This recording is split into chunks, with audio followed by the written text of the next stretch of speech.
चलिए हम आपको एक बात बता देते हैं,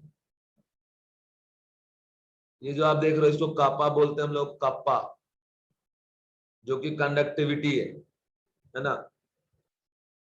और ये क्या था, कंडक्टिविटी क्या था कि 1 ml सॉल्यूशन में जो भी इलेक्ट्रोलाइट आएंगे उसमें जो भी कंडक्टिविटी ऑब्जर्व होगा, कुल मिला के 1 ml में जो ऑब्जर्व होगा उसी को हम लोग क्या बोल रहे हैं बेटा, कंडक्टिविटी बोल रहे हैं, जिसको हम लोग कापा के नाम से जानते हैं। ठीक है, अब हम आगे बढ़ रहे हैं और हमने कल आपको पढ़ाया था मोलर कंडक्टिविटी, और कापा के बारे में पूरे डिटेल में सारा कुछ बता दिया था, एक एक कंसेप्ट, एक क्राइटेरिया, एक एक बात हमने समझा दिया था कि कापा को स्पेसिफिक कंडक्टेंस और कंडक्टिविटी के नाम से जानते हैं। और ये क्या होता है, रेसिप्रोकल ऑफ रेजिस्टिविटी के रेसिप्रोकल होता है। ठीक है, एंड कंसेप्ट है कि 1 ml 1 ml ऑफ सॉल्यूशन आप ले लो, 1 ml सॉल्यूशन में जो भी कंडक्टेंस ऑब्जर्व होगा, जो भी कंडक्टेंस ऑब्जर्व होगा 1 ml सॉल्यूशन में जो भी कंडक्टेंस ऑब्जर्व होगा उसी को हम कंडक्टिविटी के नाम से जानते हैं, उसी को हम कापा बोलते हैं। बट ये कितने के लिए बेटा, तो ओनली फॉर 1 ml 1 मिलीलीटर के लिए। इसके बाद अपना आगे आया, नाम है molar conductivity. Molar conductivity, molar conductivity is what, conductivity observe by 1 mole of electrolyte. 1 mole electrolyte के लिए जो भी कंडक्टेंस ऑब्जर्व होगा, जो कंडक्टिविटी ऑब्जर्व होगा, है ना, उसी को हम लोग क्या बोलेंगे, molar conductivity. And molar conductivity lambda M equal to क्या होगा, कापा इनटू, कापा वॉल्यूम है 1, कापा है कंडक्टिविटी 1 ml पे, तो वॉल्यूम इन ml में ले लीजिए, किसके लिए, फॉर 1 मोल।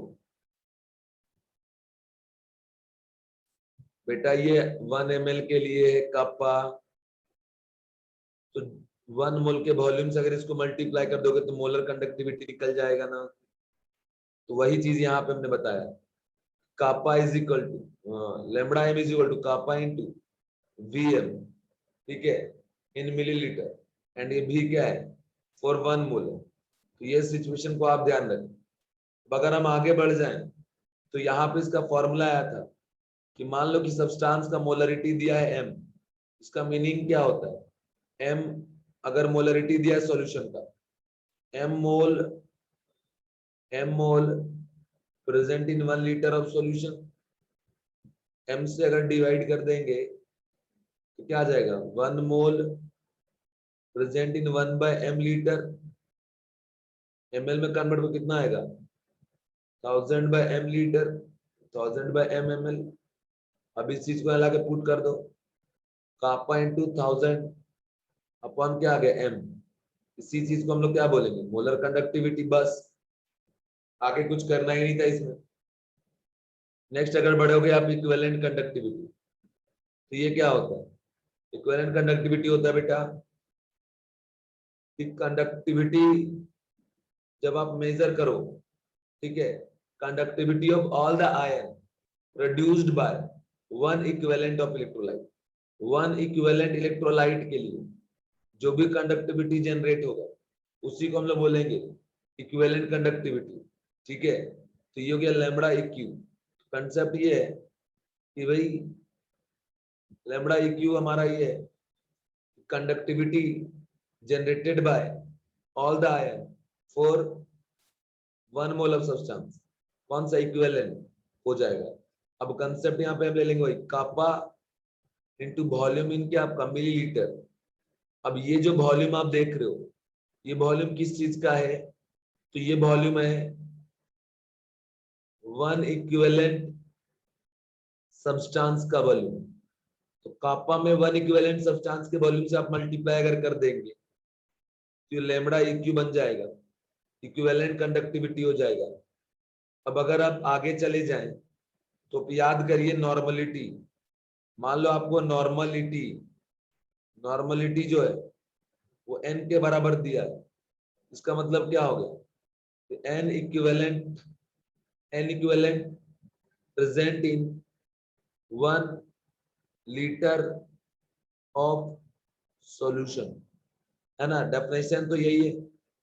अब अगर n से डिवाइड कर दो यहां भी और यहां भी, n यहां से कट गया तो ये आ गया 1 equivalent present in 1/n litre of solution, ऐसे हमारा आ गया, है ना। 1 equivalent present in 1/n litre of solution. अब जैसे ही आप आगे यहां से बढ़ोगे तो हमारा कंसेप्ट क्या आ जाएगा कि 1 equivalent equal to 1/n litre of solution. अब बेटा आगे अगर हम बढ़ जाए, आगे अगर आप बढ़ जाए तो कंसेप्ट ये है कि ये लीटर में इसको ml में कन्वर्ट करेंगे तो 1 इक्विवेलेंट के लिए क्या आ गया 1/n इंटू 1000 ml। तो यही चीज हो गया, मतलब अगर नॉर्मलिटी 2 दिया हुआ है तो यहाँ 2 से n का वैल्यू 2 रख दो, n का वैल्यू 5 दिया है यहाँ 5 रख दो, n का वैल्यू 6 दिया है तो यहाँ आप 6 रख दो, जो भी n का वैल्यू दिया है वो यहाँ आप सब्स्टिट्यूट कर देंगे तो 1 इक्विवेलेंट के लिए वॉल्यूम निकल जाएगा। तो यहाँ से हो जाएगा लैम्बडा इक्यू इज इक्वल टू क्या, कापा इंटू 1000 और अपॉन क्या n। इस तरीके से आ गया। अब देखो तो दोनों फॉर्मूला आपको याद रखना है कि molar conductivity is equal to kappa into 1000 upon क्या m। Formula number 1, equivalent conductivity is what, kappa into 1000 upon क्या n। दोनों को कर दो डिवाइड, दोनों को डिवाइड कर देंगे, मोलर बाय इक्विवेलेंट, ये 1000 कट गया, के कट गया, ऊपर चला गया n, नीचे रह गया m, ऐसा। अब देखो आपने पढ़ा होगा नॉर्मलिटी होता है मोलरिटी इंटू n फैक्टर बेटा, इलेक्ट्रोलाइट का n फैक्टर। तो ये चीज अब यहाँ पुट कर सकते हैं अगर हम, तो आ जाएगा molar conductivity by equivalent conductivity is equal to, साथ में यहाँ पे हम क्या रखेंगे, molar conductivity by equivalent conductivity is equal to, यहाँ पे रखेंगे molarity into n factor.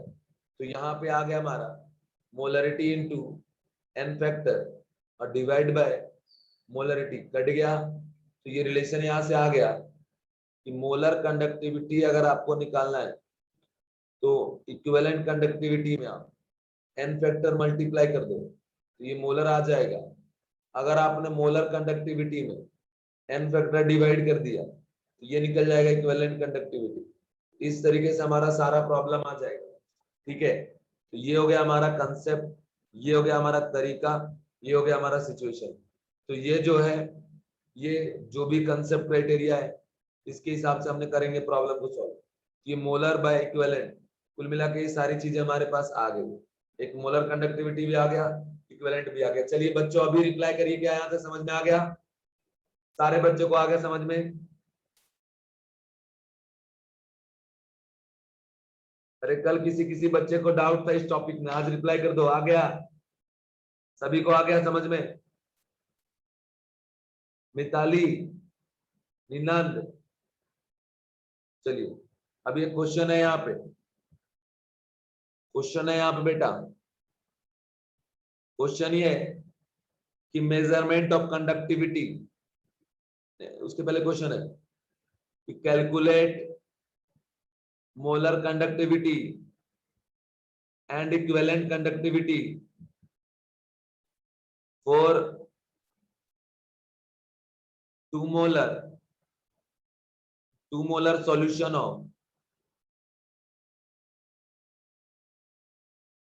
MgCl2 जिसका कापा दिया हुआ है 500 साइमन सेंटीमीटर इनवर्स। सबसे पहले मोलर निकाल लें, 2 मोलर दिया ना मोलरिटी, कापा इंटू 1000 अपॉन m लगा दीजिए, मोलर हो जाएगा, कप्पा का वैल्यू 500 इंटू क्या 1000 और डिवाइड पे क्या कर देंगे आप 2। यहां से ये हो गया 500, 5 5 जा क्या हो गया 25 इंटू 10 का पावर 4, तो जो मोलर कंडक्टिविटी है बेटा वो आ गया 2.5 इंटू 10 का पावर माइनस 10 का पावर 5, है ना। ये देखो आ गया आंसर। अब आपको बताना चाहिए कि molar equal to equivalent into N factor, N factor से यहाँ डिवाइड कर दो, इक्विवेलेंट निकल जाएगा। तो इक्विवेलेंट कंडक्टिविटी इज 2.5 इंटू 10 का पावर 5 और डिवाइड बाय एन फैक्टर। इसका जो एन फैक्टर है, अगर आप MgCl2 का एन फैक्टर आप देखोगे, ये ब्रेक हो किस में, Mg+2 और ट्वाइस ऑफ Cl माइनस। बेटा याद रखना, सॉल्ट का अगर एन फैक्टर आप निकालते हो तो इसके अंदर जितना नेट पॉजिटिव चार्ज या नेट निगेटिव चार्ज वही एन फैक्टर होता है। इसके अंदर नेट पॉजिटिव चार्ज 2 है या नेट निगेटिव चार्ज भी 2 है, इसीलिए यहां से आप देखिए इसका एन फैक्टर क्या हो जाएगा, 2 हो जाएगा। तो आपने करना ये है, इक्विवेलेंट कंडक्टिविटी इज 2.5 इंटू 10 का पावर माइनस 5 बाय क्या 2, इक्विवेलेंट निकल।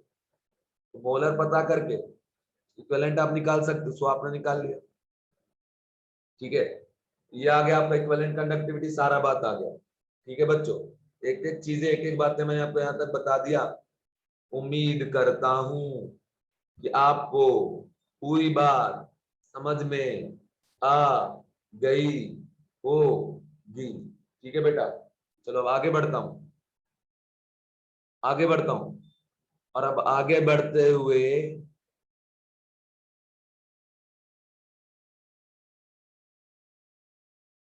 कंसेप्ट बताता हूं आपको, how to measure conductivity of any given solution. मतलब अगर कोई सॉल्यूशन दिया हुआ है, कोई इलेक्ट्रोलाइट दिया हुआ है, तो हम उसके कंडक्टिविटी को मेजर कैसे करेंगे बेटा। मेजर करने का क्या तरीका होगा, उस तरीके पे हम आपको डिस्कशन करने जा रहे हैं, है ना। How to measure conductivity of any given solution, क्या तरीका क्या है आखिर मेजर करने का, क्या कंसेप्ट है मेजर करने का। तो कंसेप्ट ही मैं आपको बताऊंगा यहाँ पे। ठीक है, समझ गए क्या। तो कंसेप्ट आपको बताऊंगा मेजर करने का तरीका। तो यहाँ पे सुन लो बच्चों, टॉपिक है मेजरमेंट ऑफ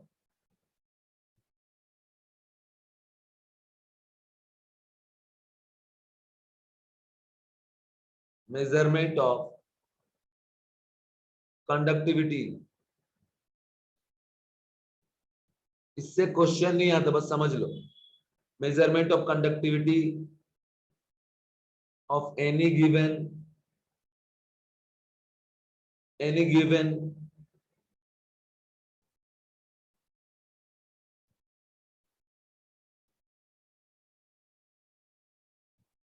सॉल्यूशन, किसी भी गिवन सॉल्यूशन का हम कंडक्टिविटी कैसे मेजर करेंगे, सो हम आपको बता रहे हैं। मेरी बात को जरा ध्यान से समझो। मतलब अगर कोई सॉल्यूशन है तो उसके कंडक्टिविटी को आप मेजर कैसे करोगे, ये तरीका बता रहा हूं। समझ रहे हो। सबसे पहली बात ये समझ लो कि इधर हम एक सेल लेंगे,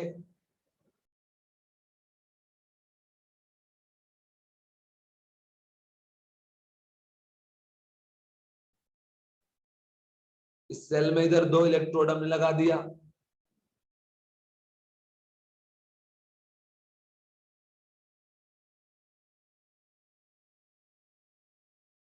ऐसा। और इसमें हमने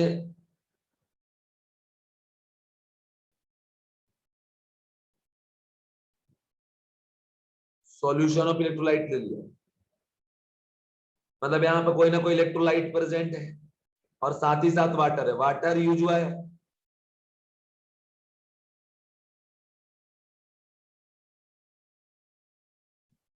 conductivity water, what is meaning of conductivity water, ऐसा वाटर जिसकी कंडक्टिविटी की वैल्यू 0 होती है उसे हम कंडक्टिविटी वाटर कहते हैं।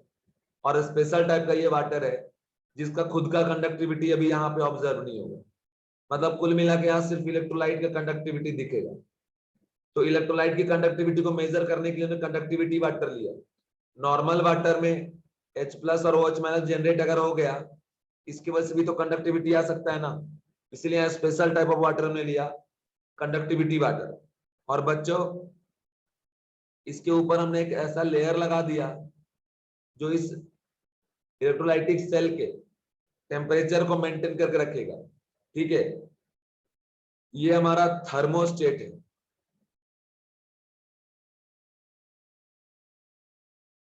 थर्मोस्टेट एंड थर्मोस्टेट क्या है? तो मेंटेन, ठीक है, मेंटेन टेम्परेचर, ये टेम्परेचर को मेंटेन करने का काम करेगा, टेम्परेचर को चेंज होने नहीं देगा। ठीक है, समझ रहे हो? अब कंसेप्ट ये है, इधर हम क्या कर दिए बेटा, एक हमने व्हीटस्टोन ब्रिज बनाया,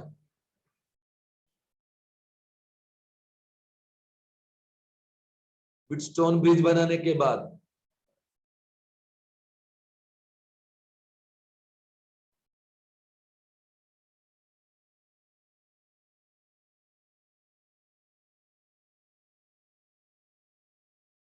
इसको एसी सर्किट से कनेक्ट कर दिया, इसको कनेक्ट कर दिया यहां पे, ठीक है ना। ये रेजिस्टेंस हमारा 1 है, ये रेजिस्टेंस 2 है, और ये रेजिस्टेंस 3 है।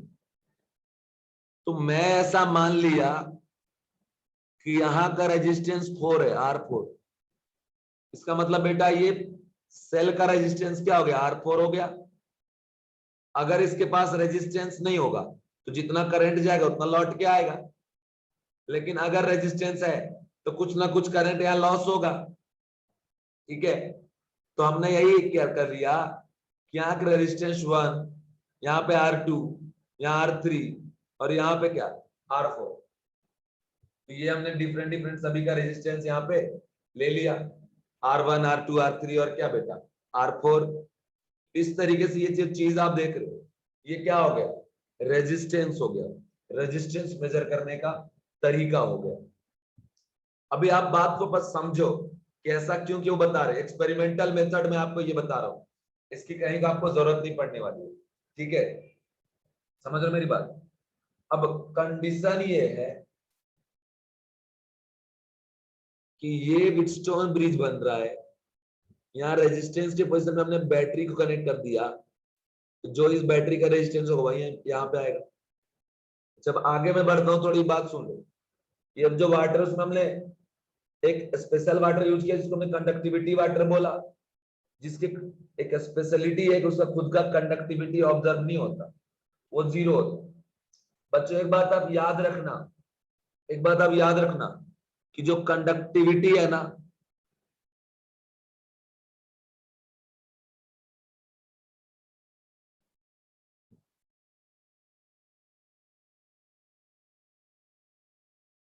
कंडक्टिविटी एडिटिव नेचर का है।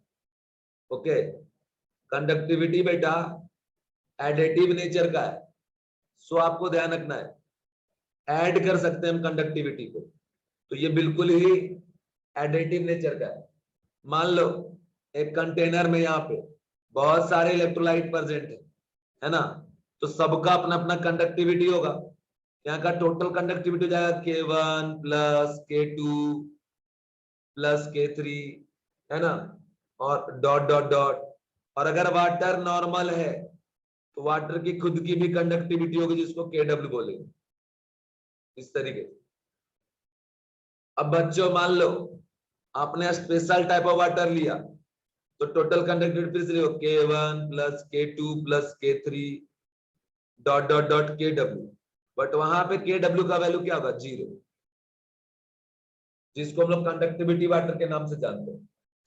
Conductivity water means value of KW is what? 0। KW का जो वैल्यू है वो हमारा टेंस टू क्या हो गया? 0 हो गया। इस तरीके से हम आ जाएंगे, वैल्यू ऑफ KW जो है वो क्या हो गया आपका? 0 के बराबर हो गया। ठीक है, समझ रहे हो?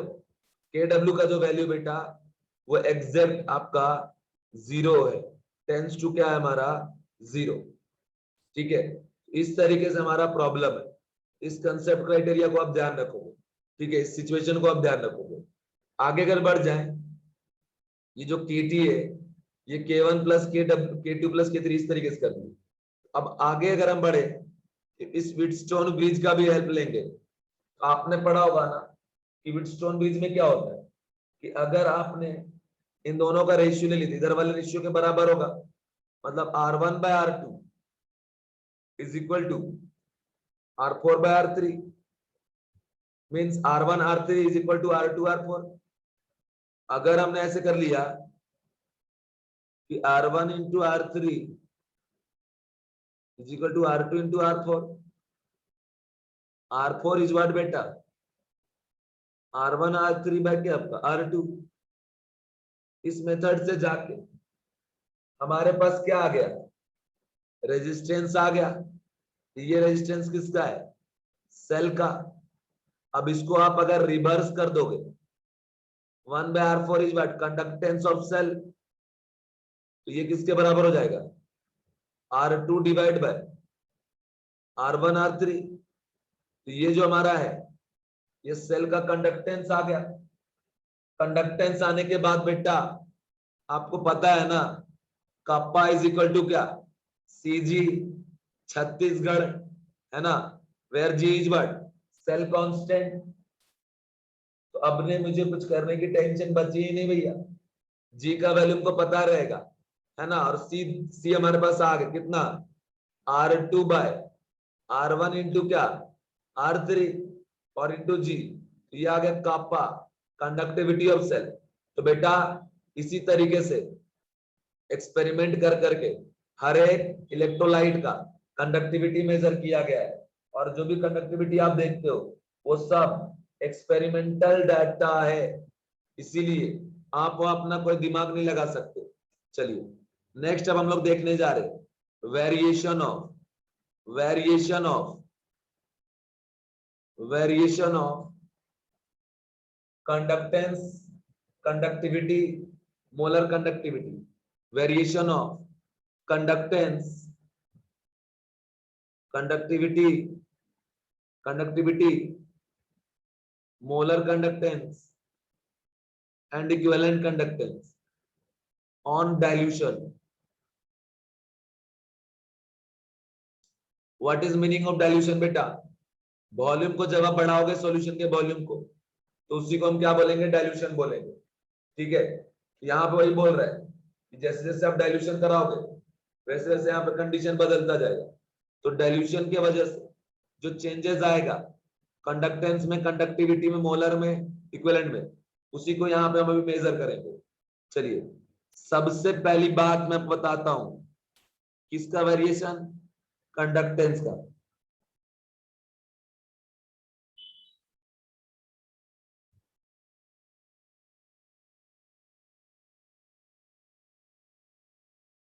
सी का वेरिएशन, देखो बच्चों सीधी बात आप समझ लो कि कंडक्टेंस क्या है, जितना इजीली करंट फ्लो करेगा इलेक्ट्रोलाइटिक सेल में उसका कंडक्टेंस हाई होगा, और जितना ज्यादा यहाँ पे आयन होगा उसका कंडक्टेंस उतना हाई होगा। बेटा अगर कोई स्ट्रॉन्ग इलेक्ट्रोलाइट है उसका तो अल्फा 1 होता है, ये तो 100% डिसोसिएटेड रहेगा हर वक्त।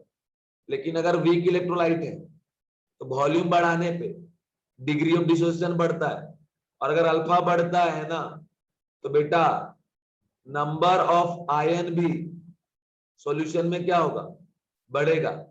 और जितना ज्यादा आयन बढ़ेगा सॉल्यूशन में, ठीक है, इलेक्ट्रिसिटी कंडक्ट करने वाले पार्टिकल बढ़ेंगे, और अगर इलेक्ट्रिसिटी कंडक्ट करने वाले पार्टिकल बढ़ गए ना बेटा तो कंडक्टेंस तो ऑब्वियसली बढ़ेगा, ठीक है।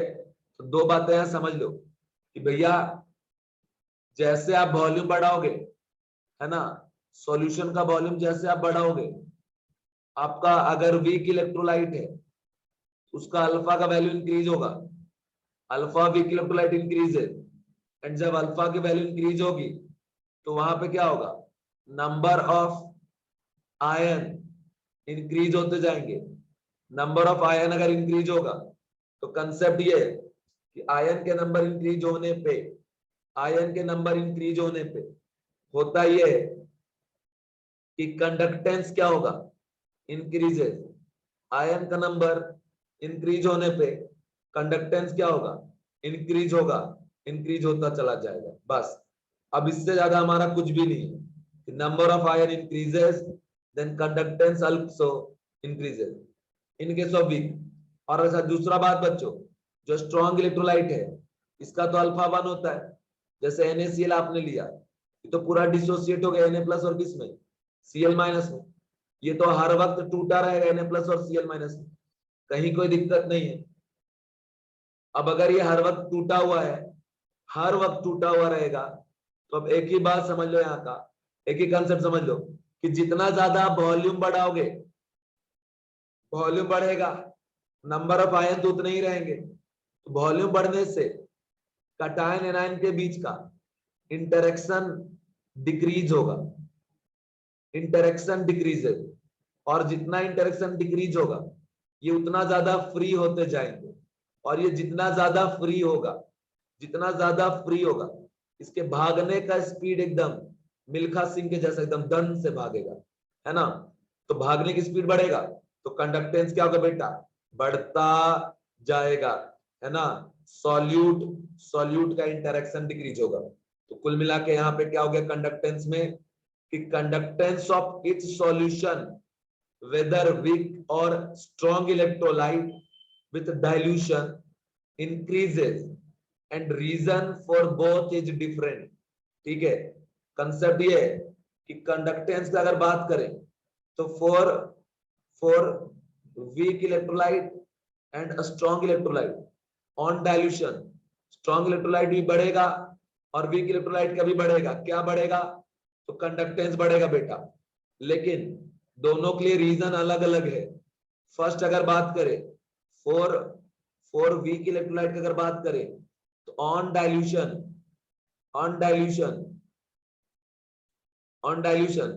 Degree of dissociation that is alpha increases. अगर डिग्री ऑफ डिसोसिएशन इंक्रीज होगा तो बेटा डिग्री ऑफ डिसोसिएशन इंक्रीज होने के वजह से क्या होता है ना कि भैया यहाँ पे नंबर ऑफ आयन बढ़ेंगे, नंबर ऑफ आयन बढ़ेगा तो कंडक्टेंस बढ़ जाएगा मेरे प्यारे बच्चों। अब आगे आ जाओ, for strong electrolyte, strong electrolyte की कहानी अगर मैं आपको बता दूं तो स्ट्रॉन्ग इलेक्ट्रोलाइट की कहानी ये है कि strong electrolyte always 100% ionize for all concentration and all value. तो मतलब इसका अल्फा तो हमेशा 1 होता है, ठीक है। पर यहाँ होता क्या है बच्चों कि अगर वॉल्यूम बढ़ता जाएगा, ठीक है, if volume increases then density of ion decreases। Density जो आयन का होगा वो डिक्रीज होता चला जाएगा, density of ion decreases, so conductance increases, जिसके वजह से कंडक्टेंस क्या होगा बेटा, इंक्रीज होता चला जाएगा। Density of ion decreases so conductance क्या हो गया, इंक्रीजेस। तो ये हमारा कंसेप्ट है, ये क्राइटेरिया है जिसको आप ध्यान रखिएगा कि जैसे डेंसिटी डिक्रीज होगा मतलब पर यूनिट वॉल्यूम आयन के रहने का नंबर कम होगा और उनके कम होने भर से इंटरेक्शन कम हो जाएगा। तो ये चीज यहाँ का हो गया। अब आगे है कि इसके वजह से क्या होगा कि कंडक्टिविटी जो है वो इंक्रीज होगी। तो ये बात, ये कहानी आप समझ लेना। आगे हमारा बढ़ लीजिए कि अगर हम बात करें एक लाइन में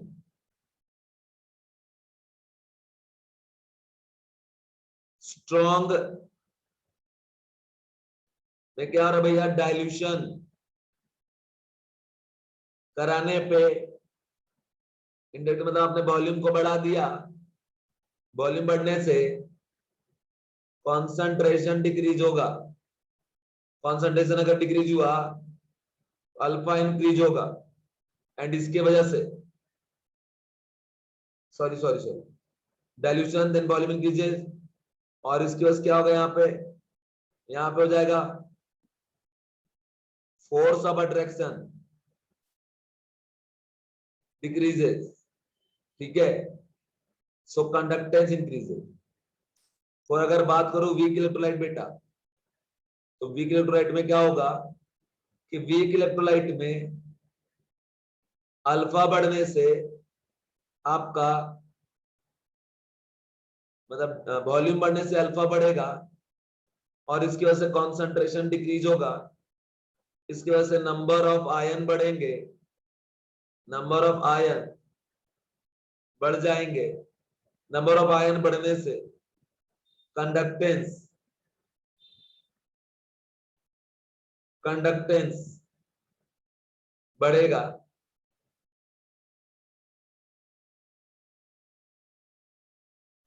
कंडक्टेंस बढ़ेगा, ठीक है, समझ रहे हो, कंडक्टेंस बढ़ेगा, समझ रहे हो। तो ये हमारा कंसेप्ट है, ये कंडक्टेंस जो क्या होगा, बढ़ेगा, नंबर ऑफ आयन के बढ़ने से कंडक्टेंस क्या होगा, बढ़ जाएगा। तो वॉल्यूम इंक्रीजेस तो alpha increases, conductance decreases, number of ion increases and conductance जो है वो क्या होगा, उसका इंक्रीज होगा। तो ये हो गया हमारा कंसेप्ट। तो ये यहां तक आपको हमने बता दिया कि कंडक्टेंस में क्या फर्क पड़ेगा बेटा, ठीक है, अगर आप वॉल्यूम को चेंज करोगे। तो याद रखना, आइदर वीक इलेक्ट्रोलाइट और स्ट्रॉन्ग इलेक्ट्रोलाइट कैसा भी हो, कंडक्टेंस तो बढ़ेगा ही, लेकिन कंडक्टेंस के बढ़ने का रीजन दोनों के लिए अलग अलग होगा, ठीक है। तो ये बात आप ध्यान रखना। अब हम आगे बढ़ जाते हैं और सेकेंड पॉइंट आपको समझा देता हूं, सब थ्योरेटिकल है। सेकेंड पॉइंट है कंडक्टिविटी। कंडक्टिविटी जिसका सेकेंड पॉइंट है बच्चों, ये क्या है, कंडक्टिविटी। कंडक्टिविटी का हम बात कर रहे हैं। अब सीधा बात समझ लो कि कंडक्टिविटी क्या है, कि conductance observe by all the ion present in 1 millilitre. 1 ml solution में जितने भी आयन रहेंगे उनके वजह से जो कंडक्टेंस होता है उसी को हम लोग कापा कंडक्टिविटी कहते हैं। क्लियर बात है। 1 ml सॉल्यूशन में जो भी आयन रहेंगे, मतलब सिर्फ 1 ml में बेटा जो कंडक्टेंस ऑब्जर्व होगा उसी को हम कंडक्टिविटी के नाम से जानते हैं। अब आगे की बात समझ लीजिए कि अगर मैं बात करूं कि 1 ml सॉल्यूशन में, ठीक है, 1 ml सॉल्यूशन में कंडीशन ये है कि जितने आयन रहते हैं उसका कंडक्टेंस जो होगा वही कंडक्टिविटी होता है। अब मेरी बात को सुन लो कि जब आप वॉल्यूम बढ़ाते जाओगे, जितना ज्यादा वॉल्यूम बढ़ाओगे डेंसिटी ऑफ आयन कम होते जाएगा, मतलब पर ml 1 ml पे नंबर ऑफ आयन जो है डिक्रीज होता जाएगा। जितना ज्यादा वॉल्यूम आप बढ़ाओगे 1 ml पे नंबर ऑफ आयन उतना कम होता जाएगा, ठीक है, समझ रहे हो। तो कंसेप्ट ये है,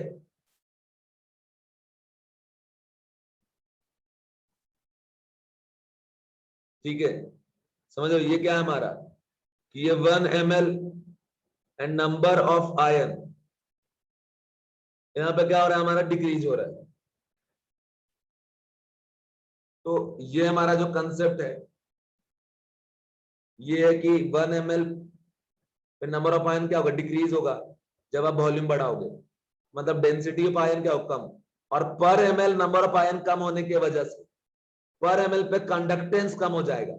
इसका मतलब सीधी बात है ना बेटा, conductivity decreases for both type of electrolyte, either strong और वीक, कोई फर्क नहीं पड़ता। तो कंसेप्ट ये हो गया बच्चों कि since conductivity is the conductance of all the ion present in 1 milliliter of solution and on dilution number of ion per ml decreases, so conductivity decreases।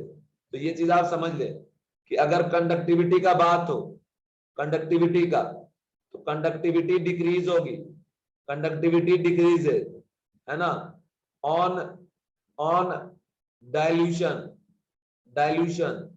that is on volume increases। जैसे जैसे आप volume increase करते जाओगे, है ना, वैसे वैसे के का वैल्यू क्या होगा, वैसे वैसे के का वैल्यू क्या होगा, डिक्रीज होगा।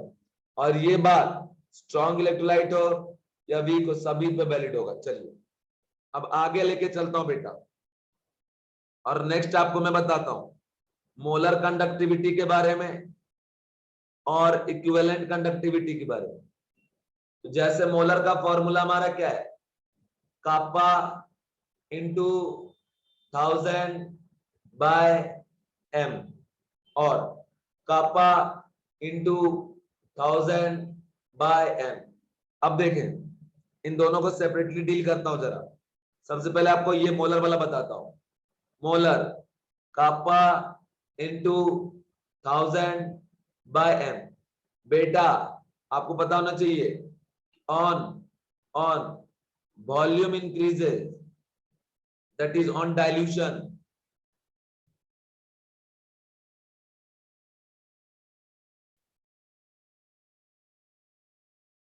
on dilution volume increases.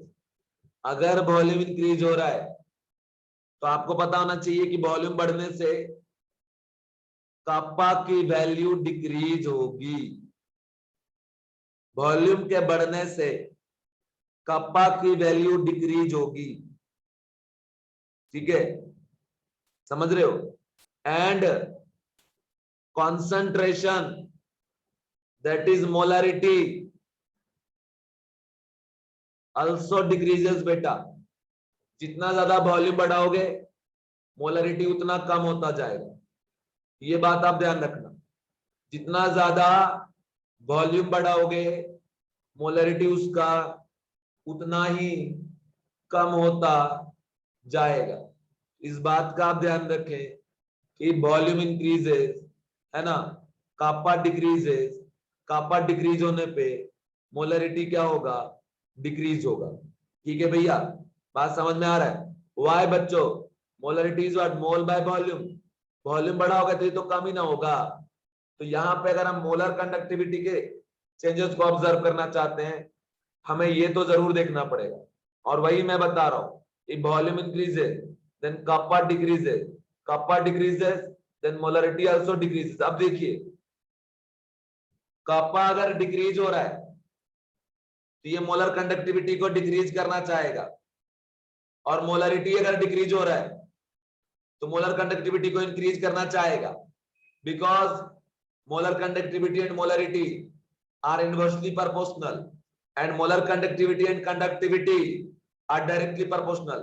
पर बेटा ऑब्जर्व ये हुआ है, ऑब्जर्व ये हुआ है कि ये जो है मोलरिटी वो कंडक्टिविटी के चेंज पे ज्यादा डोमिनेट कर रहा है ना। It is experimentally observe that change in conductivity is dominate over change in conductivity. तो कंसेप्ट है कि ज्यादा इफेक्टिव कौन दिख रहा है, मोलरिटी का चेंज। तो मोलरिटी का चेंज अगर ज्यादा इफेक्टिव दिख रहा है बेटा, बहुत गले में दर्द है आज मेरा, अरे बाप रे बाप।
बेटा एक मिनट वेट करो जरा यार, मेरे गले में दर्द हो रहा है यार।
ठीक है, अब देखो कंसेप्ट ये है कि molar conductivity is kappa into 1000 by M है। वॉल्यूम बढ़ने पे कप्पा डिक्रीज हो रहा है, मोलरिटी भी डिक्रीज हो रहा है। तो कप्पा के डिक्रीज होने से मोलर कंडक्टिविटी डिक्रीज होगा, लेकिन मोलरिटी के डिक्रीज होने से कप्पा इंक्रीज होगा। अब जो ज्यादा डोमिनेटिंग होगा उसी का इफेक्ट दिखेगा। बेटा ऐसा ऑब्जर्व हुआ कि molar conductivity is dominating over conductivity, sorry molarity is dominating over conductivity. So जो इफेक्ट है मोलरिटी का वो ज्यादा इफेक्टिव है कंपेरेबल टू कंडक्टिविटी। सो इस बात का आप ध्यान रखें। अब इसी के वजह से नेट क्या हो गया कि ऑन डाइल्यूशन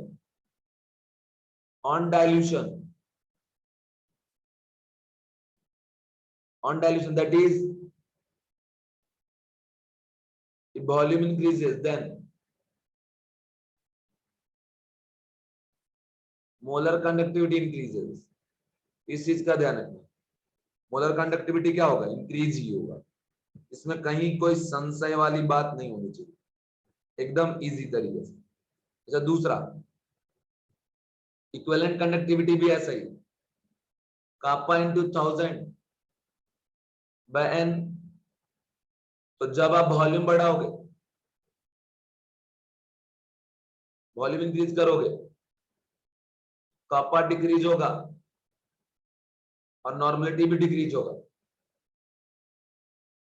तो नॉर्मलिटी इनवर्सली प्रोपोर्शनल है, तो कम होने पे ये बढ़ेगा और कापा के कम होने से ये कम होगा। पर वापस यही देखा गया कि नॉर्मलिटी डोमिनेट कर रहा है कापा के ऊपर, जिसके वजह से नॉर्मलिटी का जो इफेक्ट है वो ज्यादा इफेक्टिव है। और कंसेप्ट ये कि equivalent conductivity is equal to equivalent conductivity also increases on dilution. ये बात है, इसका ध्यान रखना पड़ेगा। तो कुल मिला के बाद ये आ गया कि on dilution volume increases and molarity decreases and also kappa decreases, and by experiment it is observed that effect of change in concentration is more dominating over the conductivity. So molar conductivity and equivalent conductivity increases। तो molar conductivity के साथ साथ equivalent conductivity क्या हो रहा है, increase हो रहा है। ठीक है ना, तो ये बात आपको ध्यान में रखना पड़ेगा और कुछ भी नहीं है। ठीक है बच्चों, तो ये केसेस हैं, ये क्राइटेरिया, इस कंडीशन, इस क्राइटेरिया को हमने आपको पूरे तरीके से बता दिया। जितना आपको हमको बताना था जितना बता दिया। अब आगे चलते हैं। तो क्या हुआ, तीन चीज आपने देख लिया, conductance increases, conductivity decreases, molar conductivity increases, equivalent conductivity also increases on क्या बेटा, on dilution। ठीक है, अब आगे थोड़ा यहां बढ़ते हैं हम लोग, और यहां हम लोग ग्राफ अभी ड्रॉ करेंगे। ठीक है, ग्राफ आपको एक बताने जा रहा हूं।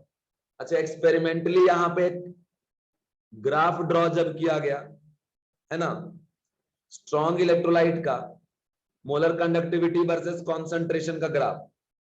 ठीक है, तो ये केस 1 आपको बता रहे, case 1 for strong electrolyte, strong electrolyte. तो ये हमारा केस 1 हो गया। और स्ट्रॉन्ग इलेक्ट्रोलाइट के लिए ये जो हम आपको बता रहे हैं हमारा केस 1 है। किस चीज के लिए, ये for strong electrolyte. Okay everyone, अब जैसे आप यहां देखो तो स्ट्रॉन्ग इलेक्ट्रोलाइट के लिए जो ग्राफ ड्रॉ किया गया वो ग्राफ था molar conductivity versus root C का graph, where C is concentration. ये ग्राफ, और ये ग्राफ एक्सपेरिमेंटली लाया गया। और देखा ये गया बच्चों, ये ग्राफ ऐसे जाता है स्ट्रेट लाइन इस तरीके से, और अगर ये स्ट्रेट लाइन जा रहा है कहीं ना कहीं कट करेगा, ये मान लो यहाँ पे, मान लो ऐसे, इस ग्राफ का ये मैक्सिमम पॉइंट है, ये इससे ज्यादा कहीं नहीं जा सकता। अब बोलोगे सर इधर जाने पे कंडक्टिविटी बढ़ेगा, इधर जाने पे कंडक्टिविटी कम।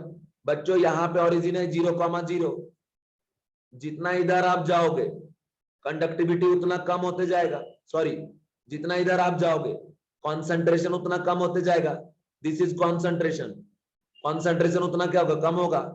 कॉन्सेंट्रेशन कम होने का मतलब क्या है बेटा, कॉन्सेंट्रेशन कम होने का मतलब वॉल्यूम इंक्रीजेस, है ना, वॉल्यूम क्या हो रहा है, बढ़ता जा रहा है। अब अगर आपको पता होगा, अभी जस्ट पढ़ाए थे कि वॉल्यूम के बढ़ने से मोलर कंडक्टिविटी क्या होता है, बढ़ता है। अब मान लो एक ऐसा पॉइंट आ गया जिस पॉइंट को इसने रीच कर लिया और रीचिंग पॉइंट पे ये यहाँ पे आ गया, मतलब इससे ज्यादा जिस इलेक्ट्रोलाइट का ये ग्राफ हम ड्रॉ कर रहे हैं उसका मोलर कंडक्टिविटी नहीं हो सकता।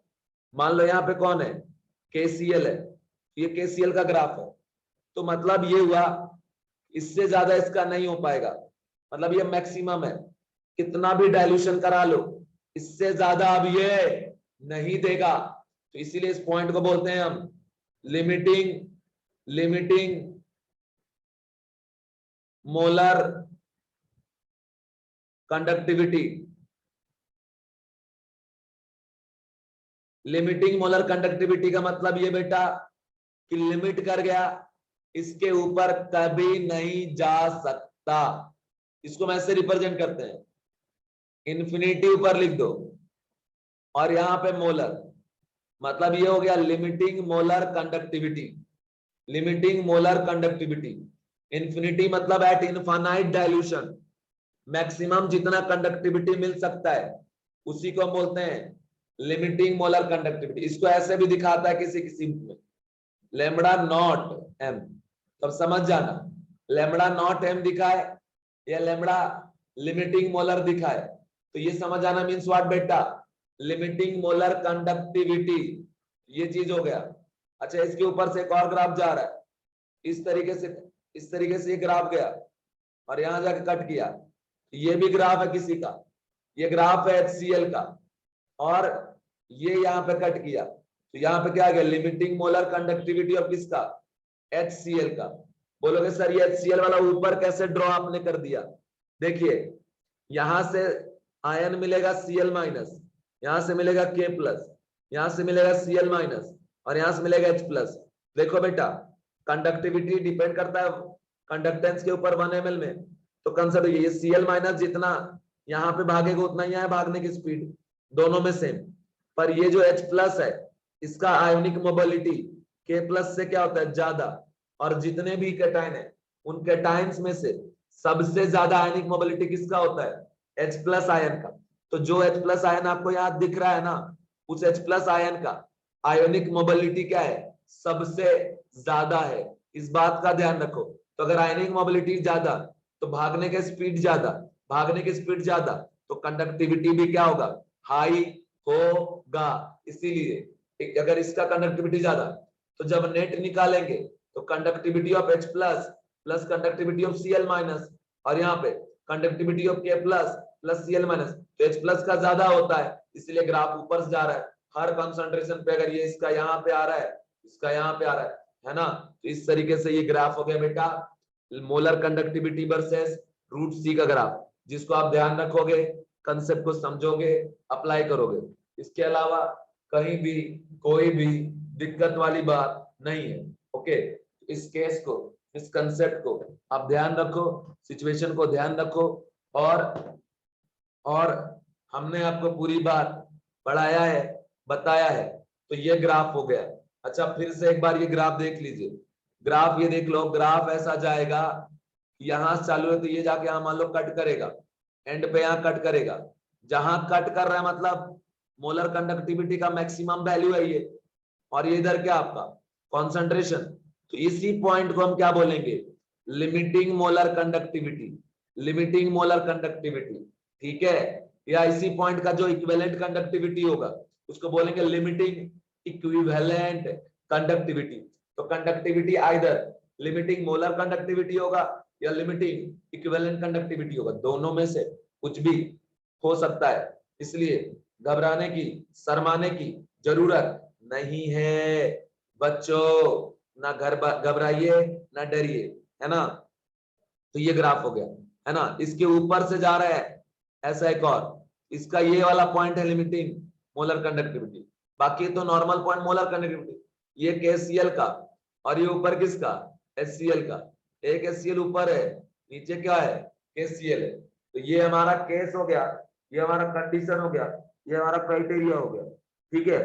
तो इस सिचुएशन कंडीशन क्राइटेरिया के हिसाब से जो भी हमारा प्रॉब्लम है सो हम सॉल्व कर दिए, बता दिए। तो बच्चों अब यहां पे अगर डिफाइन करें limiting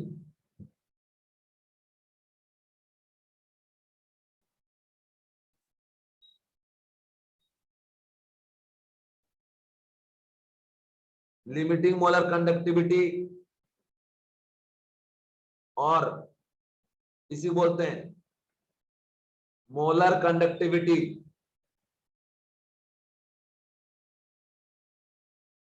eight infinite dilution. Infinite dilution, अब बच्चा आपको पता होगा कॉन्सेंट्रेशन क्या होता है, मोल बाय वॉल्यूम। अगर वॉल्यूम टेंस टू इंफिनिटी कर दोगे, कॉन्सेंट्रेशन टेंस टू क्या हो जाएगा, 0। और जब ये कट कर रहा है उस पॉइंट पे कॉन्सेंट्रेशन क्या है, 0 ही तो है। तो जब कॉन्सेंट्रेशन 0 होगा तब का है ये, और कॉन्सेंट्रेशन मिनिमम 0 ही तो हो सकता है, इससे कम तो जा नहीं सकता। एकदम कम वैल्यू ऑफ कॉन्सेंट्रेशन पे ये जो आप देख रहे हो वो है एकदम मिनिमम वैल्यू पे, इससे कम कुछ नहीं हो सकता।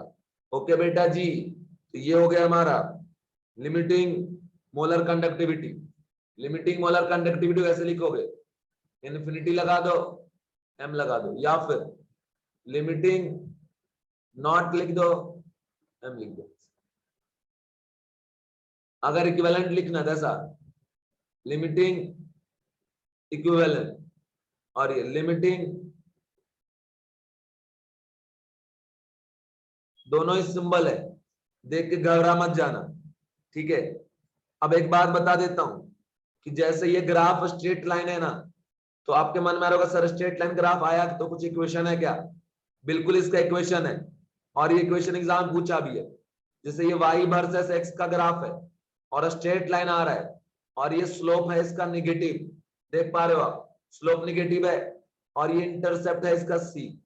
तो इंटरसेप्ट यहाँ पे c क्या मिल रहा है, लिमिटिंग मोलर कंडक्टिविटी। क्या लिखेंगे हम यहाँ से कि molar conductivity is equal to limiting molar conductivity minus b root c।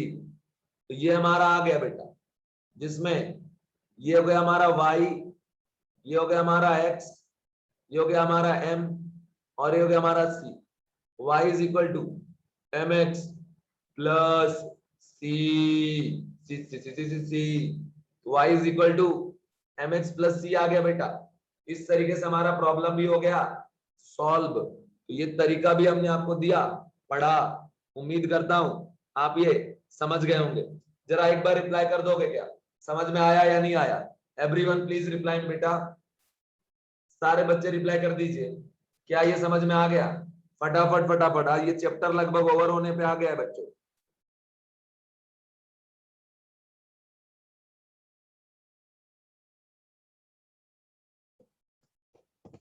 देखो सभी बच्चे रिप्लाई नहीं करते, ईसा, हिरल, फारेहा, हर्षिका, 30 मिनट में कम से कम एक रिप्लाई तो करोगे ना बेटा।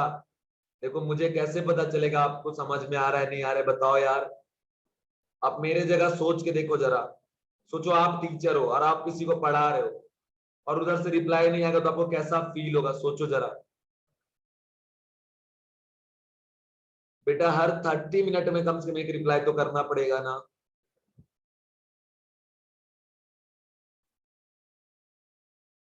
सांच, उर्वी, तन्वी, सुयस, सुचित्रा, श्रुति, संचिता, शानिया, सार्थक, सावन, एवरीवन, पूजा, प्रतीक, पार्थ, सारे बच्चे देखो यार, मान लो 2 घंटे की लेक्चर, कम से कम 4 बार तो रिप्लाई करो यार, हर 30 मिनट में मैं पूछ रहा हूं।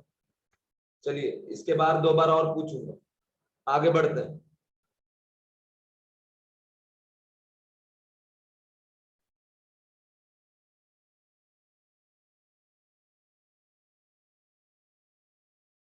आगे बढ़ता हूं, और अब आगे बढ़ते हुए नेक्स्ट ग्राफ है बच्चों कि variation of molar conductivity,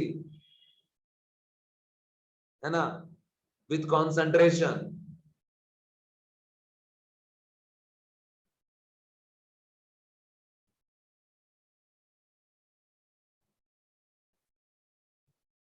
variation of molar conductivity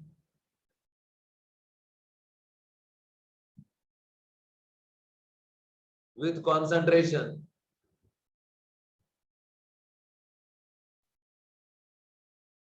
for weak electrolyte.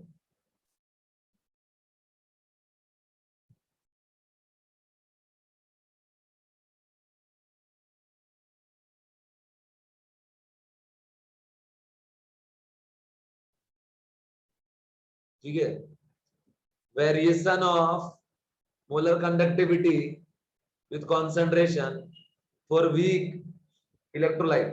तो जो वीक इलेक्ट्रोलाइट है उसमें वेरिएशन किस तरीके से होगा, उसी वेरिएशन को यहां हम लोग देखेंगे, है ना।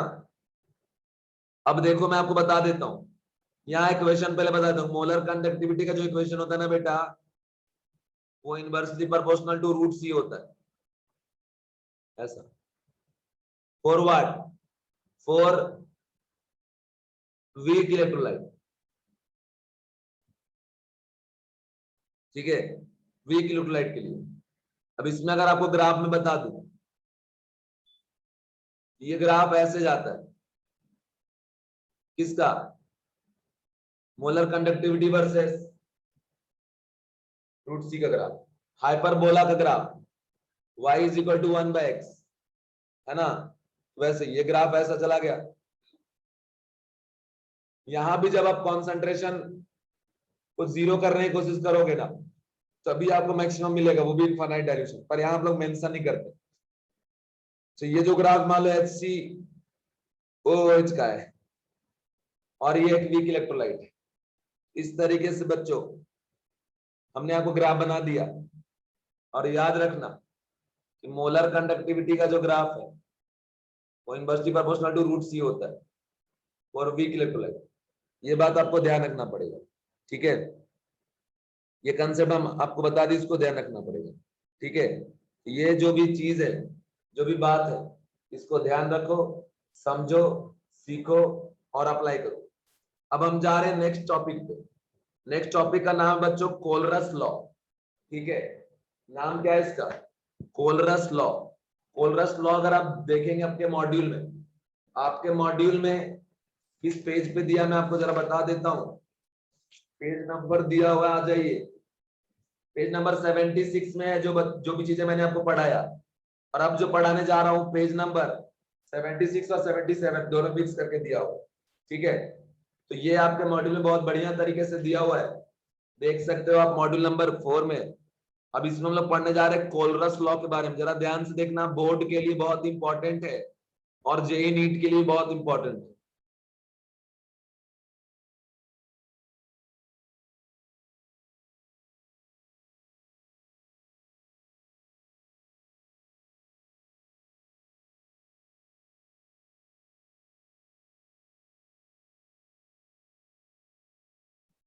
कोलरस लॉ, कोलरस जो है ना एक साइंटिस्ट का नाम है, ठीक है ना। कोलरस साइंटिस्ट का नाम है और उन्होंने कुछ लॉ दिया है। ये लॉ बहुत इजी है, लेकिन अगर समझ में आ गया आपको एक बार में तब आना चाहिए, ठीक है, नहीं तो फिर दिक्कत होता है। अभी जो कोलरस लॉ आपको बता रहा हूं, इसको ध्यान से आप देखो, सीखो, फिर इसको आप अप्लाई करो, ओके एवरीवन। अभी जो कोलरस लॉ है वो सुन लो। अच्छा, मैं जो आपको नोट सेंड करूंगा ना, उसमें स्पेलिंग गड़बड़ लिखा हुआ है, उसमें जिस बच्चे का नोट्स उसने कोलरस को सी से लिखा है, ठीक है, इसलिए आप उसको सी मत लिखिएगा, के होगा, के। ओके, बात समझ रहे हो? मैं जो आपको नोट सेंड करूंगा उसमें बच्चा का नोट सही है तो उसने कोलरस को के नहीं सी लिखा हुआ है। अब सी मत लिखना, कोलरस लॉ के से स्टार्ट होता है, ठीक है। अब यहाँ पे कंसेप्ट ये है कि जैसे आपको बता दूं कि जब आप इनफाइनाइट डाइल्यूशन पे जाओगे तो कैसा भी इलेक्ट्रोलाइट हो, वीक हो या स्ट्रॉन्ग हो, 100% डिसोसिएट हो जाएगा कंप्लीटली, ठीक है।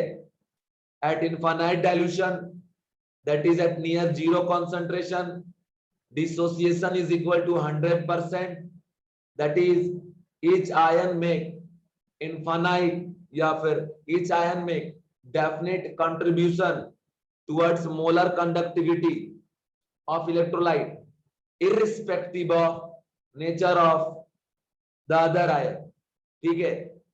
क्योंकि इनफाइनाइट डाइल्यूशन पे जाके जो भी इंटरेक्शन फोर्स वगैरह रहता है बच्चों, वो सब क्या होता है, नलफाई हो जाता है इनफाइनाइट डाइल्यूशन पे। इनफाइनाइट डाइल्यूशन पे सारा जो भी कंसेप्ट क्राइटेरिया है वो सारा कैंसिल आउट हो जाता है, कुछ भी बचता नहीं है ना। पूरी चीज ही पूरी बात है, हर एक केस, हर एक बात पूरा खत्म, नल, है ना, कुछ बचा नहीं। तो कोलरस लॉ में क्या है, कोलरस साहब यही बोलते हैं कि अगर आप किसी को इनफाइनाइटली डाइल्यूट कर रहे हो तो एट इनफाइनाइट डाइल्यूशन ये ऑब्जर्व होता है कि जितने भी आयन होंगे उस इलेक्ट्रोलाइट का, उनका 100% जो कैपेसिटी है कंडक्टिविटी शो करने की, सो कंडक्टिविटी ये शो करेंगे, ठीक है। और कंसेप्ट यहाँ पे ये है बेटा कि अगर आप इनफाइनाइट डाइल्यूशन पे लिमिटिंग इक्विवेलेंट कंडक्टिविटी निकालोगे एट इनफाइनाइट डाइल्यूशन, क्योंकि इनफाइनाइट डाइल्यूशन पे लिमिटिंग ही डिफाइन होगा, limiting equivalent conductivity of electrolyte is equal to limiting equivalent conductivity of cation plus limiting equivalent conductivity of anion. तो ये बात हो गया, मतलब सीधी बात ये है कि इक्विवेलेंट कंडक्टिविटी तो नंबर पे डिपेंड करता नहीं है, इसलिए सीधा सीधा क्या करोगे आप कि अगर आपको इक्विवेलेंट कंडक्टिविटी निकालना है किसी इलेक्ट्रोलाइट का, तो उस इलेक्ट्रोलाइट में जितना कैटायन है और जो भी एनायन है, उस कैटायन और एनायन के इंडिविजुअल इक्विवेलेंट कंडक्टिविटी को निकालो, दिया रहेगा प्रॉब्लम में, और डायरेक्टली ऐड कर दो, तो आपका प्रॉब्लम सॉल्व हो जाएगा, ठीक है ना बेटा, समझ रहे मेरी बात। अब जैसे अगर आपको इसके बाद पूछे भाई ये क्या है, ये क्या बोलेंगे, limiting equivalent conductivity of electrolyte, ये क्या है, limiting equivalent conductivity of cation, ये क्या है, limiting equivalent conductivity of anion. बस, तो इस तरीके से ये कंसेप्ट, ये क्राइटेरिया है जिसके हिसाब से आप करोगे प्रॉब्लम को सॉल्व। अब आगे बढ़ जाता हूं, आगे बढ़ता हूं और बताता हूं कि अगर मान लीजिए आपको लिमिटिंग मोलर कंडक्टिविटी निकालने बोल रहा है इलेक्ट्रोलाइट का, ठीक है, तो आप फॉर्मूला लगा दीजिए कि molar conductivity is equal to limiting equivalent conductivity of electrolyte into बेटा एन फैक्टर, एन फैक्टर जो भी रहेगा उस एन फैक्टर से यहां मल्टीप्लाई कर देना, तो क्या निकल जाएगा, मोलर कंडक्टिविटी ऑफ क्या आपका इलेक्ट्रोलाइट। ये फॉर्मूला है। इक्विवेलेंट कैसे निकालोगे, इक्विवेलेंट के लिए इंडिविजुअल कैटायन एनायन के इक्विवेलेंट को आप ऐड कर लीजिए, इस तरीके से आ जाएगा, ठीक है। तो ये बात, ये कंसेप्ट है, ये क्राइटेरिया है, समझ में आ रहा है आपको, बात समझ में आ ही रहा होगा। अच्छा, अब आगे अगर बढ़ जाऊं, आगे कंसेप्ट बता दूं कि भैया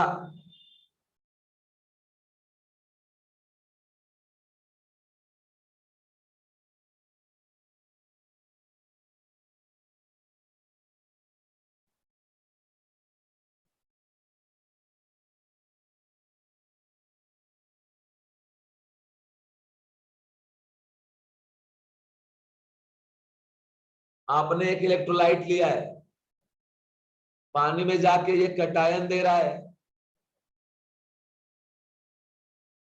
और एनायन दे रहा है।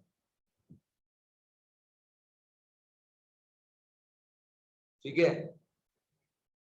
और बच्चों ये जो है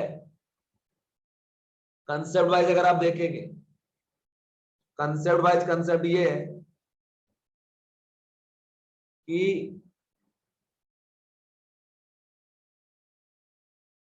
कैटायन नंबर वाइज n+ के बराबर और एनायन नंबर वाइज n- के बराबर है। मतलब एक इलेक्ट्रोलाइट के डिसोसिएशन से n कैटायन बन रहा है और n एनायन बन रहा है। और अगर आप चार्ज का बात करोगे तो म्यू पॉजिटिव चार्ज है और म्यू निगेटिव चार्ज है। ठीक है, चार्ज कितना है बेटा? तो म्यू पॉजिटिव और म्यू निगेटिव। अच्छा, आपको पता होना चाहिए n factor of cation is equal to charge present on cation, मतलब कितना? Mu positive. तो कैटायन का फैक्टर कितना होता है? जितना उसके ऊपर चार्ज है। और n factor of anion is also is equal to what? n factor anion is equal to what? Charge present on anion, that is equal to what? Mu negative. मतलब एनायन पे जितना निगेटिव चार्ज रहेगा बेटा भाई उसका n factor होगा, cation पे जितना पॉजिटिव चार्ज रहेगा उसका n फैक्टर होगा। ठीक है ना? अब आगे बढ़ते हैं। अगर मान लीजिए आपको मोलर कंडक्टिविटी निकालना है इलेक्ट्रोलाइट का, तो बच्चों ये मोलर कंडक्टिविटी है, ये नंबर ऑफ मोल पे डिपेंड करता है। जितना ज्यादा मोल आप बढ़ाते जाओगे लिमिटिंग मोलर कंडक्टिविटी का वैल्यू क्या होगा? बढ़ेगा। तो अब यहां पे हम लिखेंगे कि मोलर कंडक्टिविटी में लिखो सीधा number of cation into limiting molar conductivity of क्या? कैटायन, और plus number of anion into limiting molar conductivity of anion. बेटा जो फॉर्मूला आप यहां लगाए हो और इस फॉर्मूला में डिफरेंट है, क्योंकि इक्विवेलेंट में हमको नंबर से कोई लेना देना नहीं है। इक्विवेलेंट में सीधा होता है कि कैटायन के इक्विवेलेंट कंडक्टिविटी को एनायन के इक्विवेलेंट कंडक्टिविटी के साथ सिर्फ आप डायरेक्टली ऐड कर दीजिए, इसी से आ जाएगा limiting equivalent conductivity of electrolyte. पर आप अगर इधर आ जाओ मोलर में तो नंबर से लेना देना है। बात समझ में आ रहा है? नंबर से लेना देना है। अच्छा, अब अगर मान लो आपने मोलर ऐसे करके निकाल लिया और बोल रहा है बताओ लिमिटिंग इक्विवेलेंट कंडक्टिविटी क्या होगा? फॉर्मूला लगा देंगे limiting molar conductivity divide by n factor. ये जो वैल्यू आया है इसमें n फैक्टर से आप डिवाइड कर दोगे तो निकल जाएगा limiting equivalent conductivity of electrolyte. तो ये तरीका है, ये कंसेप्ट है जिसका आप यूज करोगे और प्रॉब्लम को सॉल्व करोगे। Okay everyone?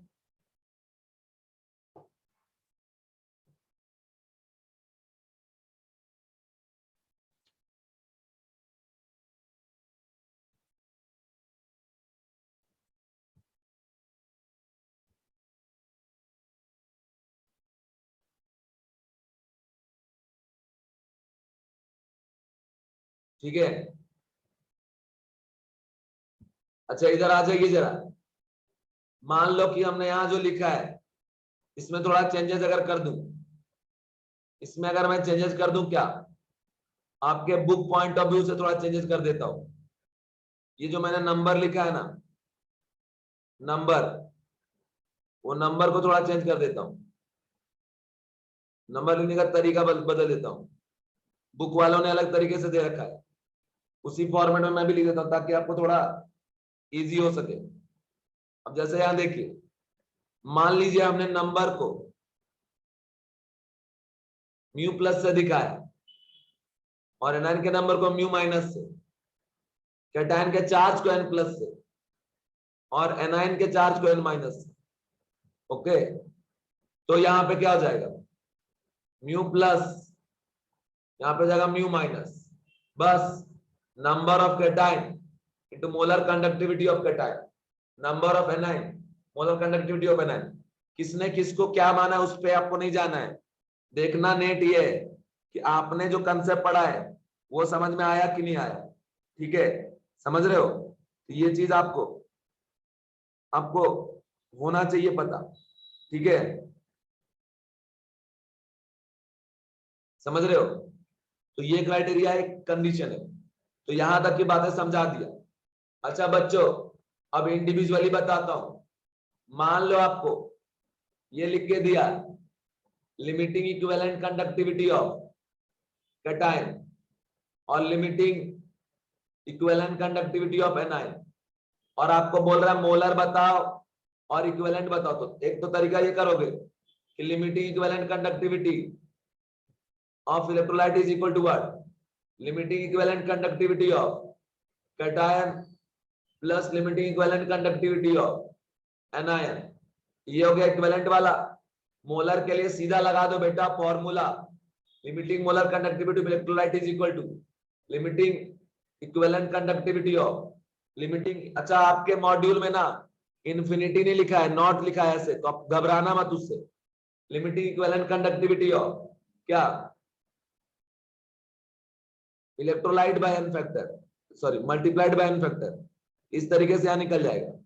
दूसरा तरीका ये कि आप ऐसे लिख सकते हो, molar conductivity of cation is equal to limiting equivalent conductivity of cation into, इसका एन फैक्टर क्या है, चार्ज, और चार्ज एन प्लस के बराबर, ये मोलर इसका निकल गया। सेम ऐसे अगर आप चाहें लिमिटिंग मोलर कंडक्टिविटी एनायन का निकालना, ये कर दीजिए, limiting equivalent conductivity of anion into N minus. ठीक है, समझ रहे हो, एन माइनस। तो ये हो गया मोलर कंडक्टिविटी किसका, एनायन का। कौन सा, लिमिटिंग मोलर कंडक्टिविटी। ये जो आप देख रहे हो this is limiting molar conductivity, और ये जो ऊपर देख रहे हो ये भी है लिमिटिंग मोलर कंडक्टिविटी, है ना, लिमिटिंग मोलर किसका, कैटायन। तो ये हमारा निकल गया यहां से। अब इसका हम डायरेक्ट फॉर्मूला में जाके यूज कर सकते हैं, कैसे भी करो, कोई दिक्कत वाली बात नहीं है बेटा, बात हमने आपको समझा दी है, समझ रहे हो मेरी बात। अच्छा, आपको मोलर कंडक्टिविटी दिया हुआ है कैटायन का, इसमें एन फैक्टर से आप डिवाइड कर दो, ये निकल गया इक्विवेलेंट कंडक्टिविटी किसका, कैटायन का, बस। अच्छा, अगर आपको ऐसा दिया है मोलर कंडक्टिविटी एनायन का, तो डिवाइड कर दो एन फैक्टर से, तो निकल गया लिमिटिंग इक्विवेलेंट कंडक्टिविटी ऑफ क्या, एनायन। अब दोनों के इंडिविजुअली ऐड कर दोगे तो इक्विवेलेंट कंडक्टिविटी इलेक्ट्रोलाइट का निकल जाएगा, बस। समझ रहे हो मेरी बात। अब चलिए, ये जो चीज है ना सभी पे वैलिड होता है, आइदर स्ट्रॉन्ग इलेक्ट्रोलाइट और weak electrolyte eight infinite dilution. अब यहां पे हम आपको बता रहे हैं case 1 for a strong electrolyte, strong electrolyte. ठीक है, स्ट्रॉन्ग इलेक्ट्रोलाइट में हम आ गए। अब यहां देखिए, जैसे हमारे पास है बच्चों NaCl, NaCl इलेक्ट्रोलाइट टूटे क्या देगा, Na प्लस और फिर क्या आपका Cl माइनस। ये चीज यहाँ पे आ गया हमारा Na प्लस Cl माइनस। तो देखिए इसका एन फैक्टर कितना है बेटा, 1, इसका भी 1, नंबर कितना, ये 1 ये भी 1, देख रहे हो ना, टूट के 1 1 दे रहा है। तो यहाँ पे हम क्या लगाएंगे कि limiting molar conductivity of Na plus is equal to limiting molar equivalent conductivity of Na plus, क्योंकि एन फैक्टर 1 है इसीलिए। बेटा आपके बुक में ना ऐसे के बदले ऐसे लिखा है, नॉट से लिखा है, तो आप घबरा मत जाना, ऐसे लिखो बात बराबर है। आगे चलो, तो limiting molar conductivity of Cl minus is equal to limiting equivalent conductivity of क्या, Cl माइनस, क्योंकि दोनों का n फैक्टर सेम है, तो यहां से आप लिखोगे limiting molar conductivity of NaCl is equal to क्या हो जाएगा, limiting molar conductivity of Na plus और plus limiting molar conductivity of Cl minus. ये चीज हमारा आ गया, क्योंकि नंबर वाइज ये 1 1 इसलिए 1 1 से मल्टीप्लाई हुआ। लिमिटिंग इक्विवेलेंट कंडक्टिविटी अगर बात करें इसका NaCl का, तो क्या हो जाएगा, limiting equivalent conductivity of Na plus और plus limiting equivalent conductivity of Cl minus. बस, तो मोलर और इक्विवेलेंट दोनों सेम। वैसे भी समझ लो कि molar conductivity limiting of NaCl is equal to limiting molar के बाद इक्विवेलेंट कंडक्टिविटी ऑफ क्या, NaCl, ये दोनों आपस में सेम होगा। क्यों भैया, क्योंकि दोनों का n फैक्टर क्या है, सेम है, मतलब n फैक्टर 1 है ना, तो 1 n फैक्टर होने के बाद मोलरिटी और इक्विवेलेंट दोनों क्या हो गया, सेम हो गया। इसमें कोई दिक्कत वाली बात है ही नहीं बेटा, कहीं कोई प्रॉब्लम वाली बात नहीं है, कहीं कोई घबराहट वाली बात नहीं है। अब आप देखो आगे बढ़ते हैं नेक्स्ट क्वेश्चन पे।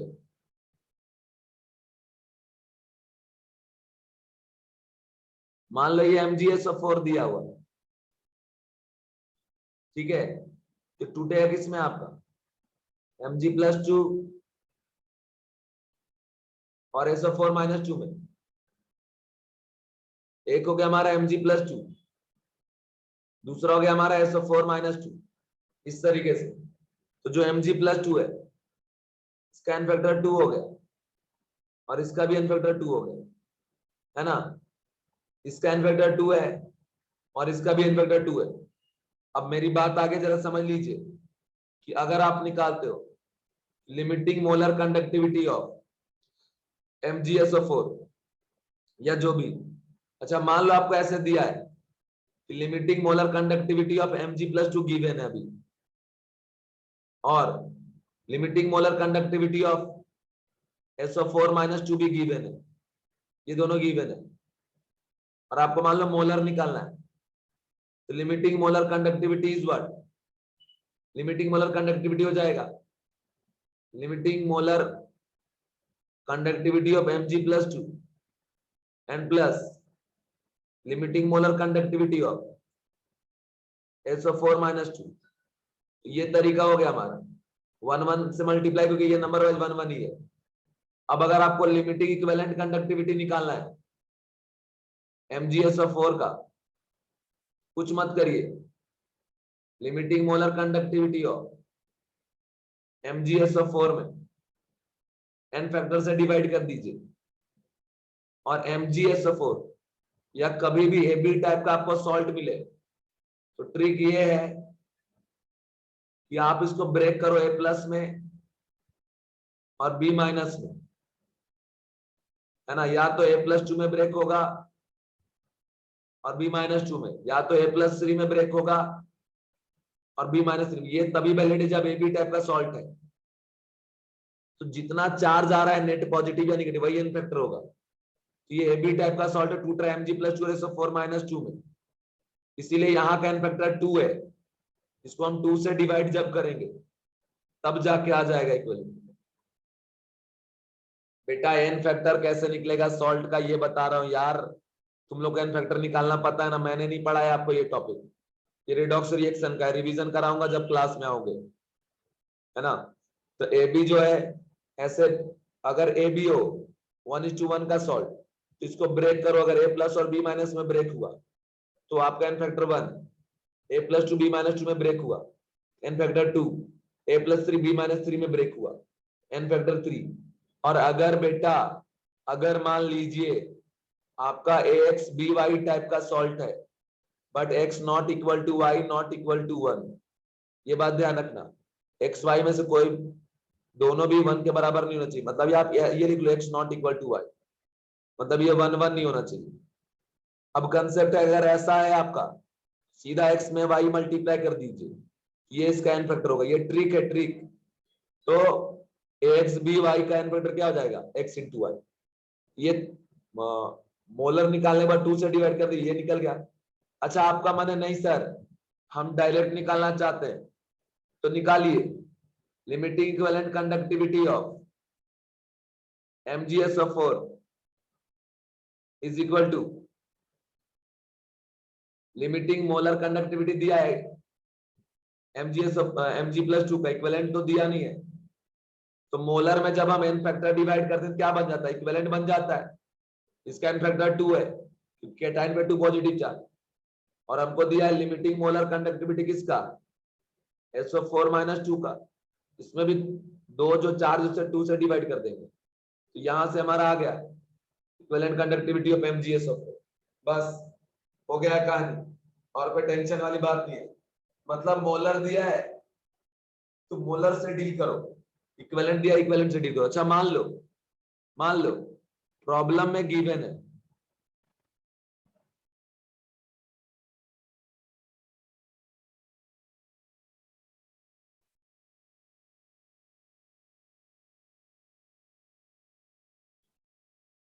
मान लीजिए कि प्रॉब्लम में गिवन है ऐसा,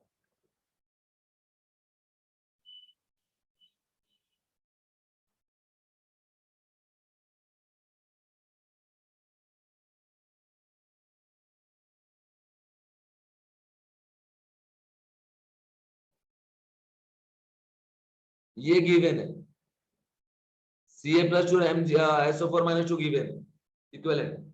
कुछ नहीं करिए, सीधा क्या लिखेंगे, equivalent conductivity of CaSO4 is equivalent conductivity of क्या Ca+2 और प्लस इक्विवेलेंट कंडक्टिविटी ऑफ क्या SO4-2। ये इक्विवेलेंट वाला हो गया। मोलर निकालना है तो इक्विवेलेंट में मोलर मास के क्या कर दीजिए, n फैक्टर से मल्टीप्लाई कर दीजिए, आ जाएगा आंसर। ठीक है, अब जरा आगे बढ़ता हूं और नेक्स्ट कंसेप्ट एक और क्वेश्चन है उसको दिखाता हूं। ये देखिए हमको दिया है Ca3PO4 वोल्ट वाइज। चाहिए जब आप ब्रेक करिएगा तो होगा Ca+2 3 times and twice of PO4-3। ठीक है, अगर मान लो इसका n फैक्टर पूछे तो 2 है, इसका n फैक्टर पूछे तो 3 है, इसका नंबर 3 है, इसका नंबर 2 है, और इसका n फैक्टर पूछेगा बेटा तो सीधा 3 2 जा कर देना 6, x इंटू वाई, आ गया आंसर। अब मान लीजिए अगर आपको यहां पे मोलर कंडक्टिविटी को एक्सप्रेस करना है इक्विवेलेंट कंडक्टिविटी के टर्म्स में, क्या लिखेंगे कि limiting molar conductivity of Ca3PO4 whole twice is equal to Ca3PO4 whole twice is equal to, यहां पे कंसेप्ट दे रखा है कि भैया क्या हो जाएगा, लिमिटिंग मोलर कंडक्टिविटी ऑफ के बदले इक्विवेलेंट लिखो Ca3PO4 होल ट्वाइस में, और यहां पे n फैक्टर से मल्टीप्लाई कर दो 6 से, तो ये आ गया। बाकी वैसे लगा देना बच्चों, कहीं कोई दिक्कत नहीं है। अगर आप इसका ही लिखना चाहते हो limiting molar of Ca3PO4 whole twice, ये जाएगा क्या 3 times limiting molar conductivity of Ca+2 and 2 times limiting molar conductivity of PO4-3। ये हो गया, समझ रहे हो। अच्छा इक्विवेलेंट निकालना चाहते हो डायरेक्ट तो इक्विवेलेंट Ca3PO4 होल ट्वाइस, ये हो जाएगा limiting equivalent conductivity of Ca+2 and plus limiting equivalent conductivity of PO4-2। देखो बेटा ये दिया है तो ये निकाल के इसमें जा सकते हो आप, ये दिया है तो ये निकाल के इसमें आ सकते हो आप। अच्छा ये दिया है इसी से डायरेक्ट इसमें चले जाओ, ये दिया इसी से डायरेक्ट इसमें चले जाओ, तो ऐसा हो गया। ठीक है ना, कहीं कोई दिक्कत वाली बात नहीं है, कोई परेशानी नहीं है, फटाफट आप सॉल्व कर सकते हैं और आंसर ला सकते हैं, कोई प्रॉब्लम आपको नहीं होगा। अभी जैसे यहाँ क्वेश्चन आपको एक दिखा रहा हूं, क्वेश्चन दिया हुआ है कि लिमिटिंग Al प्लस 3, या तो ऐसा दिया रहेगा लिमिटिंग Al प्लस, दोनों चलता है। इसका वैल्यू दिया 300, ठीक है, 300 Simon centimetre square mole inverse. दूसरा डाटा दिया हुआ है लिमिटिंग SO4 -2, ऐसे देगा, नॉट लिख के देगा, ऐसे नॉट वाला भी लिमिटिंग ही है। SO4 -2 is equal to 125 siemens centimetre square equivalent inverse. Last में बोल रहा है कि लिमिटिंग NH4 प्लस, लिमिटिंग दोनों में से कोई भी चलता है, जिसकी वैल्यू दी हुई 200 Simon centimetre square mole inverse. अच्छा, एक बात इंपॉर्टेंट यहाँ पे क्या है कि सर यहाँ लिख के ही नहीं दिया ये मोलर है या इक्विवेलेंट है, यहाँ तो लिख के ही नहीं दिया मोलर है कि इक्विवेलेंट है, कैसे समझेंगे? तो आप यूनिट का हेल्प लीजिए। अगर मोल इनवर्स दिख रहा है मतलब मोलर हो गया, इक्विवेलेंट इनवर्स दिख रहा है तो इक्विवेलेंट हो गया, मोल इनवर्स मतलब मोलर। तो मैं आपको ये बताने चाह रहा हूं कि प्रॉब्लम में अगर आपको डायरेक्ट इक्विवेलेंट या मोलर लिख के दिया तब तो अच्छी बात है, और अगर नहीं लिख के दिया तब तो फिर आप क्या करोगे? फिर आप मोलर या इक्विवेलेंट के पोजीशन पे जो भी चीज है वो आप पुट आउट कर दोगे, कंसेप्ट को लगा लोगे, और उस कंसेप्ट क्राइटेरिया के हिसाब से आप चेक करेंगे कंडीशन, और जो भी चीजें हैं वो हम आपको यहाँ पे बता रहे हैं। ठीक है, समझ गए इस बात, इस कंडीशन, इस क्राइटेरिया को बेटा ध्यान रखिएगा प्लीज, है ना? कि अगर यहाँ पे एम या इक्यू नहीं लिखा हुआ है तो आपने करना है यूनिट का हेल्प, लेना है यूनिट का हेल्प। मोल इनवर्स दिखा मतलब मोलर, इक्विवेलेंट इनवर्स दिखा मतलब इक्विवेलेंट, ये मोल इनवर्स मतलब मोलर। अब देखो निकालना क्या क्या है, बोल रहा है calculate, find limiting equivalent conductivity of, limiting equivalent conductivity of NH4 plus, है ना? उसके बाद limiting equivalent conductivity of Al plus 3, इसके बाद है limiting equivalent conductivity of SO, नहीं नहीं नहीं नहीं नहीं नहीं ना ना ना ना ना ना ना बच्चे ना, SO4 -2, और ये limiting molar of NH4 whole twice SO4। फिर बोल रहा है इधर, अभी और बोल रहा है limiting equivalent NH4 whole twice SO4, और limiting equivalent of Al2SO4 whole thrice. फिर यहां लिखा हुआ है limiting molar Al2SO4 whole thrice. इतना डाटा आपको निकालना है। चलिए चलिए चलिए बच्चों, चलिए चलिए चलिए चलिए। अच्छा, ये जो है ये मोलर है किसका? एल्युमिनियम प्लस 3 का। इसका जरा इक्विवेलेंट निकालते पहले, तो क्या होगा? Limiting molar conductivity by n factor is limiting equivalent conductivity. ये फॉर्मूला लगाना है अपने को और कुछ नहीं करना। अच्छा, एल्युमिनियम के लिए अगर हम निकाल रहे limiting equivalent conductivity of Al plus 3 equal to, इधर देखते हैं जरा, ये क्या दिया है बालकों, बालकों एंड बालिकाओं? ये दिया है 300 साइमन सेंटीमीटर मोल इनवर्स, मतलब ये मोलर वाला है, ये वाला इक्विवेलेंट वाला है, और ये भी आपका मोलर वाला है ना? कंसेप्ट पे आगे बढ़ो तो आ जाएगा 300 डिवाइड बाय n फैक्टर कितना है 3 है, 300 में 3 से डिवाइड अगर कर दोगे तो ये 100 के बराबर आ जाएगा, है ना बेटा। तो ये आ गया Simon centimetre, Simon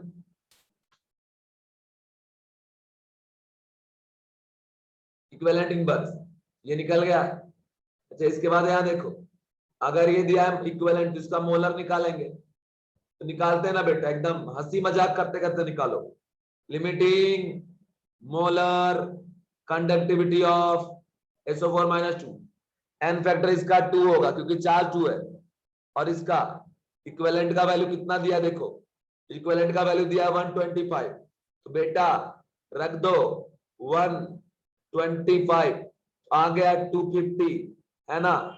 Simon centimetre square mole inverse, आ गया मजा, आ गया मजा, है ना, बहुत मजा आया। आगे बढ़ो, और आगे बढ़ोगे तो ये दिखेगा, ये मोल इनवर्स मतलब ये NH4 का मोलर दिया हुआ है, हम निकालेंगे इसका इक्विवेलेंट, तो लिखेंगे limiting equivalent conductivity of NH4 plus molar by N factor, बेटा जी देखिए यह दिया हुआ है 200, है ना, और एन फैक्टर इसका कितना है 1, तो हम करेंगे 200 बाय 1, तो ये आ गया यहां से कितना 200, जो इसका मोलर वही इसका इक्विवेलेंट, है ना, siemens centimetre square equivalent inverse, तो ये आ गया हमारा। अब आप देखें, हमको जो निकालने बोल रहा है डाटा, डाटा क्या बोला है, इक्विवेलेंट निकालने बोल रहा है, निकाल लिए, इक्विवेलेंट निकालने बोला निकाल लिए, मोलर निकालने बोला निकाल लिए ना तीनों, ये और ये करके दिखाओ, है ना, तो ये और ये करके हमने दिखा दिया।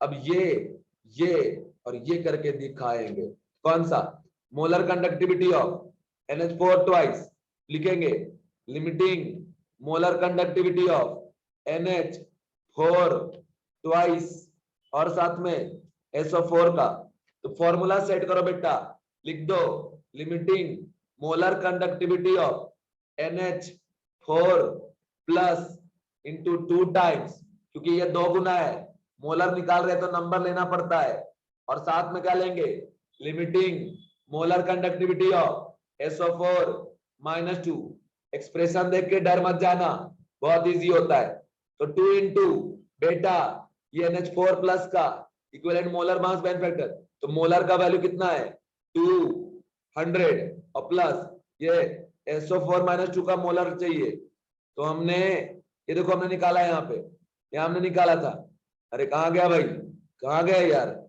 ये मोलर, अरे यार पगला हो गया, molar conductivity of SO4-2 is what 250 आ रहा है बेटा, जो हमने निकाला है, तो रखेंगे यहाँ पे साथ में 250, तो ये हो गया 2 to 400 और 250 कितना हो गया 4 और 2 650, ये आ गया 650 आ गया, कहीं भी कोई दिक्कत वाली बात बिल्कुल भी नहीं है ना, ये 650 आ गया हमारा, कोई टेंशन नहीं होना चाहिए, कोई तकलीफ नहीं होना चाहिए किसी को, तो देखिए ये भी निकल गया। अच्छा इक्विवेलेंट निकालने बोला है, इक्विवेलेंट निकालने वाला डायरेक्ट करेंगे बेटा कि लिमिटिंग इक्विवेलेंट कंडक्टिविटी ऑफ, अरे यार ओहो, limiting equivalent conductivity of NH4 whole twice SO4 is equal to, आज बच्चों कुछ करना चाहिए एग्जांपल नंबर 19 जरूर सॉल्व कर लेना, बहुत इंपॉर्टेंट है, सेम कंसेप्ट पे 77 नंबर पेज पे 77, है ना। अब देखें यहाँ पे क्या करोगे आप, मोलर में एन फैक्टर से डिवाइड, देखिए इसका मोलर कितना आया है 650, तो रख दो यहाँ पे 650, अब बाय एन फैक्टर निकालने का तरीका बताए थे ना कि आपको AX/BY मिलेगा, मल्टीप्लाई करता हूं 2 into 1 2 हो गया, डिवाइड बाय 2 कर देंगे तो ये आ जाएगा 325, आ गया आंसर। चलिए आ जाते हैं आगे जरा क्वेश्चन पे, क्वेश्चन क्या बोल रहा है, ये हो गया। अच्छा ये निकालने बोल रहा है, मजाक, ये तो मजाक कर रहा है, इजी क्वेश्चन दिया है, इक्विवेलेंट कंडक्टिविटी ऑफ दिस, लिख दो बेटा इक्विवेलेंट कंडक्टिविटी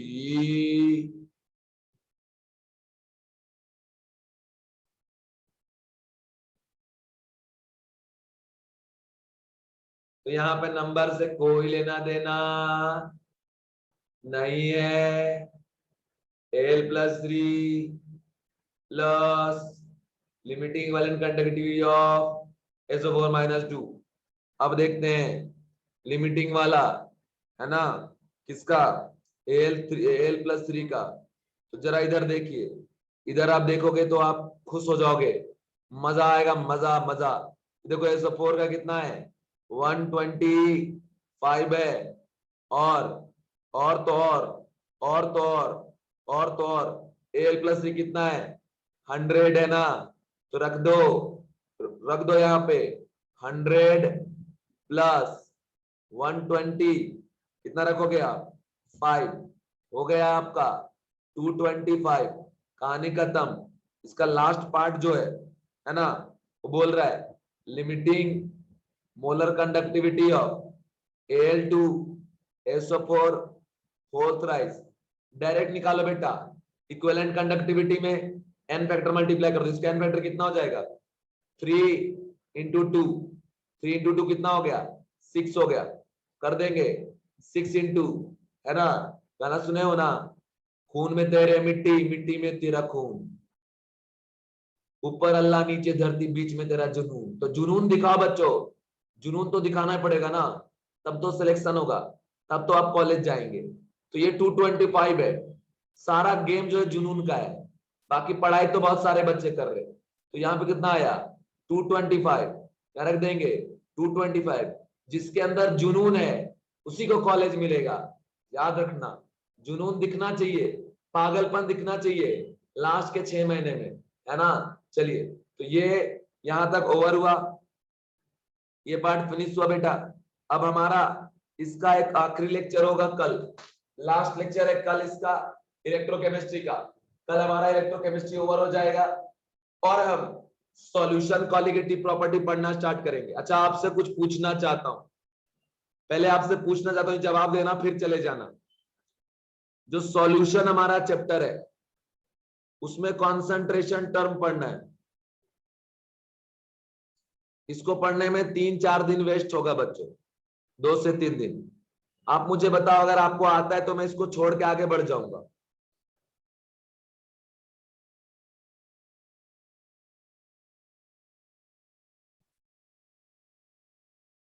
नहीं नहीं, 6 से मल्टीप्लाई होगा, 6 से। अनुजा, अनुजा बेटा देखो, Al2SO4 होल थ्राइस है, और आपको आरके टेक्निक बताया हमने कि AX/BY क्या करूं, ये तो मैंने पढ़ाया नहीं ना, पर मैं आपको बताऊंगा, चिंता न करना, अभी ऑफलाइन आओगे तो बताएंगे।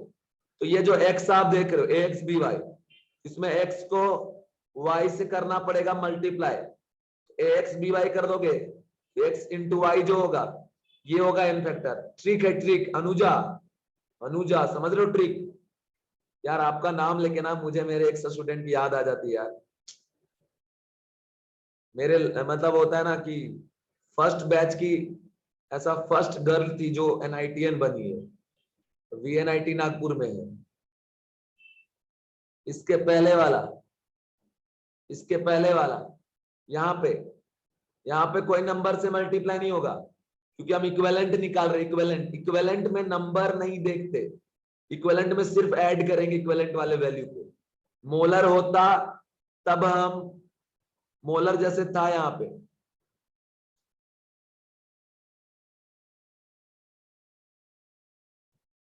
यस यस अनुजा यार।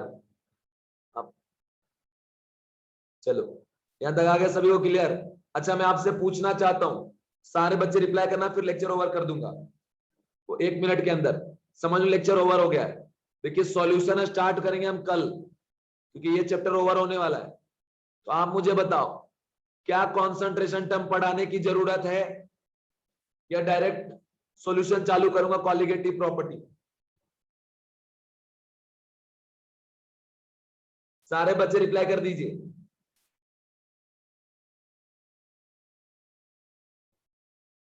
कॉन्सेंट्रेशन टर्म में ये सब आ जाता है, मोलरिटी, नॉर्मलिटी, पार्ट्स पर मिलियन, है ना, और आपका मोल फ्रैक्शन,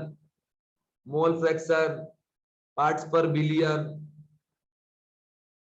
ओके ओके, 2-3 बच्चों का रिप्लाई आया, बाकी बच्चे भी रिप्लाई कर दे जाते जाते। क्या करना है, क्या करना है, वरना जिन बच्चों का रिप्लाई है उनको अलग से मैं पढ़ा दूंगा।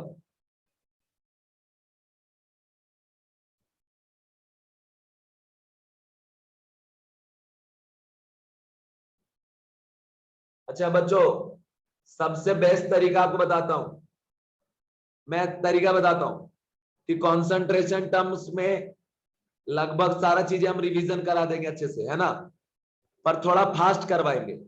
ओके, कंसंट्रेशन हम थोड़ा फास्ट करवाएंगे, चलता है ना?